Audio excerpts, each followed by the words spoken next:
నమస్తే, this is Sourya. Welcome to our channel. ఈ రోజు మనతో పాటు సీనియర్ జర్నలిస్ట్ దుర్గా వడ్లమన్ గారు ఉన్నారు. వారితో మాట్లాడదాం. కోవా ఇష్యూకి సంబంధించి లోకేష్ గారు అలాగే నాగబాబు గారు కూడా ఎంటర్ అయ్యారు, ఆయనకు మద్దతు ఇస్తూ ఉన్నారు. మరి దీనికి సంబంధించి అసలు ప్రజాభిప్రాయం ఎట్లా ఉంది, మద్దతుకి సంబంధించి పాజిటివా నెగిటివా, ఏం జరిగితే బాగుంటుంది, సో ఈ డీటెయిల్స్ అని కనుక్కుందాం. నమస్తే మ్యామ్. నమస్తే అండి.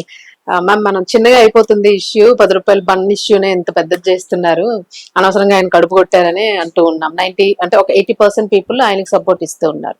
బట్ మరీ ఎక్కువ మతము కులము వీటి గురించి ఆలోచించే వాళ్ళందరూ మిగిలిన 25% ఉన్నారు అనుకోండి. సో లోకేష్ గారు కూడా ఇందులోకి దిగి, బ్రదర్ నేను నీకు సపోర్ట్ ఉంటాను, నీ బండ్ నేను తినడానికి రెడీగా ఉన్నాను, వస్తాను అని చెప్పి ట్వీట్ చేశారు. At the same time Nagababu గారు కూడా 25,000 ఎంతో ఆయనకి ఇవ్వడం జరిగింది. సో ఏంటంటే అంత మద్దతు దేనికి ఇస్తున్నారు, దీన్ని ఏమైనా రాజకీయ పరంగా వాడుకుంటున్నారు అని చెప్పేసి కొంతమంది అంటూ ఉన్నారు. మనం ఎట్లా తీసుకోవచ్చు దీన్ని, అసలు ఒరిజినల్ గా మనం ఎలా దీన్ని సాల్వ్ చేసుకుంటే బాగుంటుంది అసలు? ఇప్పుడు ఇది రెండు తెలుగు రాష్ట్రాల మధ్య సమస్య కాకుండా భారతదేశ సమస్యగా మారిపోయింది. అవును. అయితే ఇక్కడ మనం ఆనందించాల్సిన విషయం ఏంటంటే, మనకి మత సామరస్యం ఎంత ఉంది తెలుగు వాళ్ళకి అనేది ఇక్కడ ప్రూవ్ అయింది.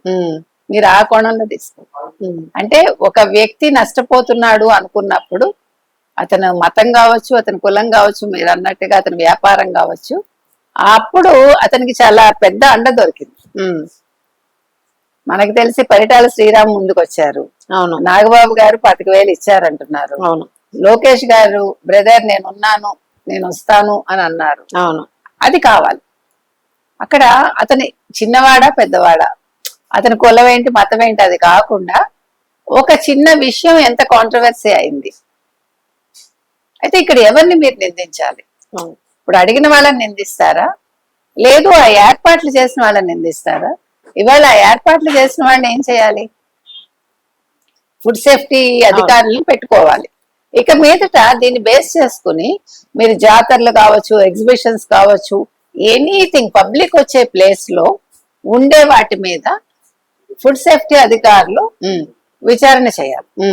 ఇప్పుడు మీకు హోటల్స్ కి వెళ్ళి వాళ్ళు చేస్తూ ఉంటారు, సడన్ గా చేస్తే సరిపోతుంది. తర్వాత వాళ్ళ ఐడెంటిటీ తీసుకోండి, తప్పలేదు. ఎవరు ఎక్కడి నుంచి వచ్చారు, అసలు వాళ్ళ మోటివ్ ఏంటి అనేది తెలుసుకోవాలిగా. రేపొద్దున ఏదైనా తేడా వచ్చింది అనుకోండి, అప్పుడు మీరేమంటారు? ఏం చేస్తుంది ప్రభుత్వం, నిద్రపోతోందా, ఇలాంటివి మీరు చూసుకోకర్లేదా అని మనం మళ్ళా ప్రభుత్వాన్ని నిందిస్తాం.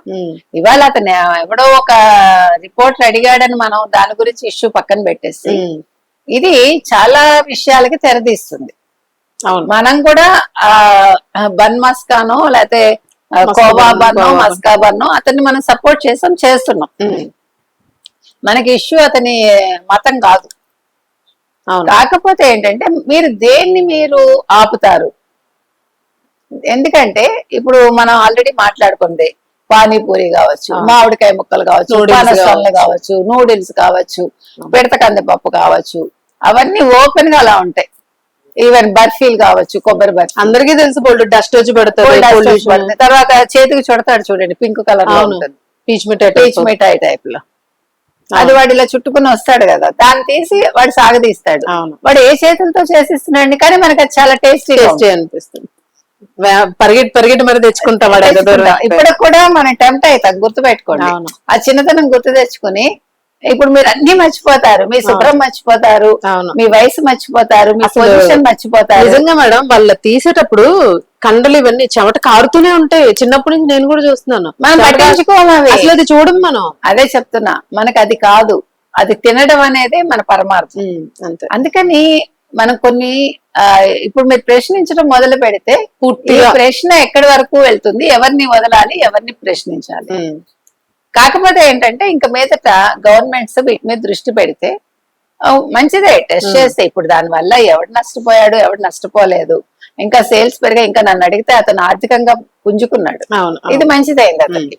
ఒక రిపోర్టర్ అడిగిన ప్రశ్న వల్ల ఇవాళ వలి అన్న అతనికి ఒక గుర్తింపు వచ్చింది, ఒక వీడియో జీవితాన్ని మార్చింది, ఆర్థికంగా బాగున్నాడు. అతనికి పొలిటీషియన్స్ దగ్గర నుంచి మద్దతు. ఇది ఎవరికి వాడు పొలిటికల్ గా వాడుకుంటున్నాడు అనడానికి అవకాశం లేదు. ఎందుకంటే ఇప్పుడు వలి అన్న వ్యక్తి వెళ్ళి వాళ్ళ తరఫున సపోర్ట్ గా మాట్లాడగా అతని వ్యాపారం అతను చేసుకుంటాడు. అందుకని నేను అనేది ఏంటంటే, ఏ రాష్ట్రం అయినా ఏ ప్రభుత్వం అయినా ఇటువంటి వాటి మీద దృష్టి పెట్టాలి. ఉమ్, తర్వాత దీన్ని ఎవరికి వాడు వాడేసుకుందామని చూస్తున్నారు ఈ అంశాన్ని. అవును. అవసరం అది చాలా బాధాకరం. అది ఎవరికి మరి నచ్చిన అంటే కోణంలో వాళ్ళు. నేను అనేది ఇతన్ని మతాన్ని అడిగారు, ఇతని కులాన్ని అడిగారు, ఇది ప్రతివాడికి జరుగుతుంది. కాకపోతే ఇతను కొంచెం హైలైట్ అయ్యారు, అది మనం ఖండించాం కూడా. ఎందుకంటే అక్కడ అతని వలి అనే పేరు చూస్తూ అతని మతం చూస్తూ మీరు ప్రశ్నించకూడదు, అవును. అందరినీ ప్రశ్నించాలని మనం చెప్తాం.